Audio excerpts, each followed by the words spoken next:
উপস্থিতি আশা করি আপনারা সকলে অনেক ভালো আছেন। আজকে একটু ব্যতিক্রমধর্মী কথা বলবো। খুবই সময় উপযোগী একটা বিষয় নিয়ে। খুবই বাজে একটা বিষয়, সেটা হচ্ছে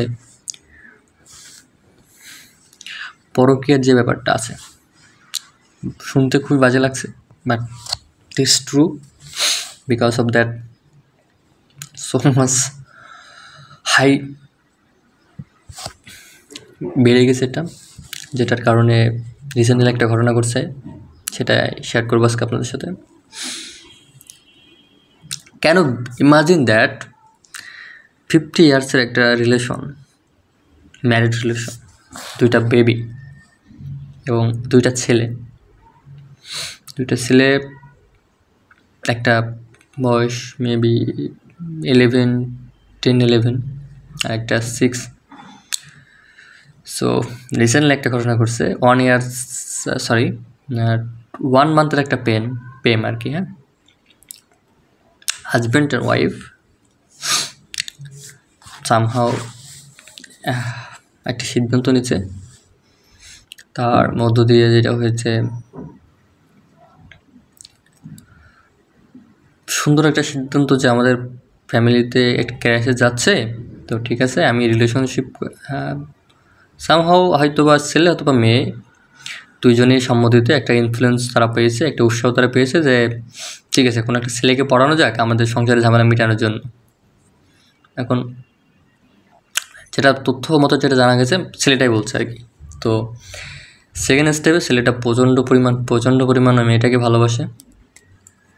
তো যেহেতু এই বিষয়গুলো আমাকে হ্যান্ডেলিং করা লাগে সাইকোলজিস্ট স্টাডির অ্যাজ এ স্টুডেন্ট হিসেবে, তো এই ঘটনাটা তো তার ব্যতিক্রম নয়। দেন যেটা হয়েছে তাদের উদ্দেশ্য যেটা ছিল, সৎ উদ্দেশ্যে অসৎ কাজ করেছে। তো রিসেন্টলি আজকের ঘটনা, ওটা কাউন্সেলিং করে এসে একটু রেস্ট নিচ্ছি, এরপর আবার একটা মিটিং আছে। তো সৎ উদ্দেশ্যে অসৎ কাজ করার পর রেজাল্ট কি? এখন রেজাল্ট হচ্ছে মেয়েটা হাজব্যান্ডের কাছে আর থাকবে না, হাজব্যান্ডের থেকে ডিভোর্স নিবে, চলে যাবে। হাও মাও করে কান্নাকাটা করতেছে হাজব্যান্ড, পায়ে জড়া ধরতেছে মেয়েটার, আই লাভ ইউ, আমি তোমাকে ভালোবাসি, প্লিজ তুমি যেও না। সো বিষয়টা দেখেন, রেজাল্ট ভালো কিন্তু কাজ খারাপ, বাট এটা লং লাস্টিং আসলে সাস্টেনেবল পলিসি না, এবং এটা সুন্দর কাজ না। যেটা নিয়তই ভালো না সেটা কখনো রেজাল্ট ভালো হয় না। কাজ শুরু করার আগে নিয়তটা ঠিক করতে হবে, খুব গুরুত্বপূর্ণ। আর একটা বিষয় সেটা হচ্ছে কি, যে এই যে সমস্যাগুলো হচ্ছে তার পিছনে কারণ সোশ্যাল মিডিয়া বলা যেতে পারে। এবং সোশ্যাল মিডিয়া যে শুধু খারাপ এটা না, এর ভালো দিকগুলো আছে। আমাদেরকে ভালো দিকগুলো দেখতে হবে, বের করতে হবে এবং সেগুলো নিয়ে কাজ করতে হবে। খারাপ দিকগুলো অ্যাভয়েড করতে হবে যত সম্ভব। এবং আমি যে কথাগুলো বলছি, আমি যে স্বর্গের থেকে উঠে আসি স্বর্গদূত, এমন কোনো দেবদূত এমন কোনো কিছু না। আমাদেরও ভুল হয়, আমারও ভুল হয় বেসিক্যালি। সো তারপরেও একটা ব্যালেন্সে রাখা, ওকে, যেটার মধ্য দিয়ে যাতে এমন কোনো ঘটনা, এমন কোনো ক্রাইসিস, এমন কোনো সিচুয়েশন ক্রিয়েট না হয় যেটার মধ্য দিয়ে পরবর্তীতে আমাদের আরও সমস্যার ভিতর পড়তে হয় এই ধরনের। সো তাদের অবস্থা খুবই খারাপ। কাউন্সেলিং শেষ করলাম, মোটামুটি মনে হলো যেটা আমার আলোচনার পরে প্রায় লং টাইম 1 আওয়ার্সের একটা কাউন্সেলিং ছিল। কাউন্সেলিং শেষ হওয়ার পরে তারা এখন বুঝতেছে যে আসলে ভালোবাসার মানেটা কি। সো 15 বছরের রিলেশন আর একদিনের 1 মাসের একটা চেনা পরিচিত, সেখানে পুরো বছর রিলেশন নষ্ট হয়ে যাবে? এটা কখনো সম্ভব? হ্যাঁ, অবশ্যই সম্ভব, যদি আপনি ডিসিশনটা ভেবেচিন্তে না নেন, ইমোশনালি না নেন। সো যে অবস্থায়, যে কোনো অবস্থায় অতি লোভে পড়ে যাবে না। হ্যাঁ, আপনি রিস্ক নেন, আপনি ঝুঁকি নেন, আপনি রাইট ওয়েতে হাঁটেন, রাইট ওয়েতে ওয়ার্ক করেন, রাইট ওয়েতে ভীষণ থাকেন, সেই লেভেলে চিন্তা করেন। এটা আমার কোনো কার্পণ্যবোধ নাই যে আপনি অ্যাচিভমেন্ট করতে পারবেন না। অবশ্যই আপনি অ্যাচিভমেন্ট করতে পারবেন। কিন্তু অসৎ তরিকায় আপনি সফল হতে চাচ্ছেন আর ভাবতেছেন ভালো রেজাল্ট আসবে, এটা কখনোই সম্ভব না। এই একটা বিষয় হচ্ছে ভালোবাসাটা বোঝা। লাভ ডাজ নট সারভাইভ।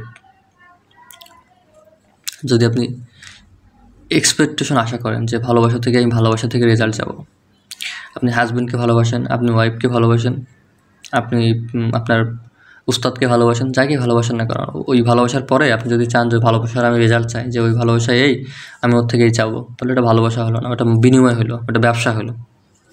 ঠিক আছে, ভালোবাসা হচ্ছে শুধুমাত্র দেওয়া, পাওয়ার চিন্তা না করা। এমন যখন করবেন, শুনতে একটু ব্যাপারটা আজগবি লাগলেও আসলে এটাই ভালোবাসার মিনিংসটা। এই counselling the 7 habit of highly effective people, Stephen R কোভির স্যারের একটা বই পড়ছিলাম। ওনার হচ্ছে এই বইটা নিউ ইয়র্ক বেস্ট সেলার একটা বই এবং ওয়ার্ল্ডের পপুলার একটা বই, সব স্কিল বা মেন্টাল স্ট্রেংথনেস ডেভেলপমেন্টের জন্য সো মাচ হাই ভ্যালুর একটা বই। তো বইয়ে একটা স্টোরি উনি বলছেন, উনি কিছুদিন আগে ঠিক আমার মতোই, ওনার বই লেখার আগে ঠিক আমার মতোই একটা ঝামেলায় পড়ে, যে তার কাছে কাউন্সেলিং নিতে আসছে একটা হাজব্যান্ড অ্যান্ড ওয়াইফ। তো আসার পরে হাজব্যান্ড অ্যান্ড ওয়াইফের সমস্যা হচ্ছে তাদের 20 বছরের এরকম 15-20 বছর মতো একটা রিলেশনশিপ। তো এখন সমস্যা হচ্ছে যে তারা দুজনকে আর ভালোবাসতে পারতেছে না, ভালোবাসা চলে গেছে। তো এখন ভালোবাসা চলে গেছে, এখন ভালোবাসা আসবে কীভাবে, তাই আবার তার নারকে যাইছে। তো আসার পর কাউন্সেলিংয়ের টেবিলে বসার পরে উনি সামনে বসছে, ওনার দুজন সাইড বলতেছে, বলেন আপনাদের সমস্যা। বলতেছে যে আমাদের এরকম রিলেশনশিপ ছিল, তো হঠাৎ করে দুজনের থেকে ভালোবাসা চলে গেছে। তো উনি বলতেছে ঠিক আছে তাহলে ভালোবাসেন।